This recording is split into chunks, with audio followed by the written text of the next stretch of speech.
আমি চিনেমা চালে চিনেমাত আমাক ৰেলৱে ষ্টেচন দেখাই নহয় আমি ভাবো সঁচা সঁচি ৰেলৱে ষ্টেচনত গৈ মানে শ্বুটিং কৰি দেখাইছে বুলি ভাবো শ্বুটিং কৰিছেগে বুলি ভাবো আচলতে সঁচা সঁচি ৰেলৱে ষ্টেচন নাযায় কেনেকুৱা ৰেলৱে ষ্টেচনত তেওঁলোকে শ্বুটিং কৰে আজি মই আপোনালোকক দেখুৱাও বোলক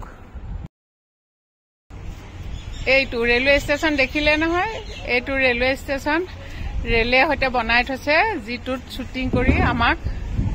চিনেমাত দেখুৱাই এতিয়া মই ভালকে আপোনালোকক ৰেলৱে ষ্টেচনটো দেখুৱাও বোলক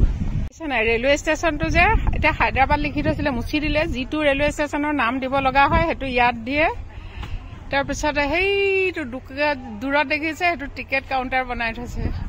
আৰু সেইয়া ওপৰত দিছে না মানুহ চিৰিয়ে দি যে খোজকাঢ়ি আহে সেইটো আৰু এখন বনাই থৈছে ৰেল আৰু বাকীখিনি আছে আৰু মই ভিতৰলৈ গৈ থাকিম নহয় তেতিয়া আপোনালোকক দেখুৱাম আৰু কি কি আছে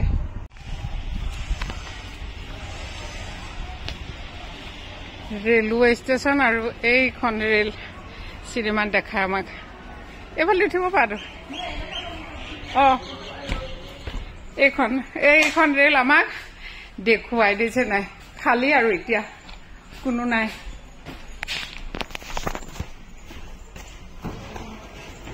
উঠ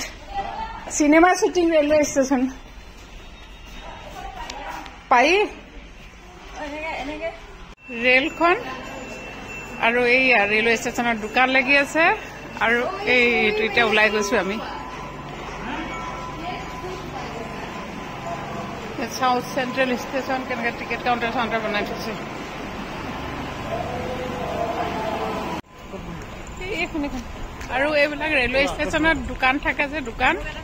আৰু এইবিলাক চিৰি থকা দিছে নাই ৰেলৱে ষ্টেচনটো বাহিৰৰ পৰা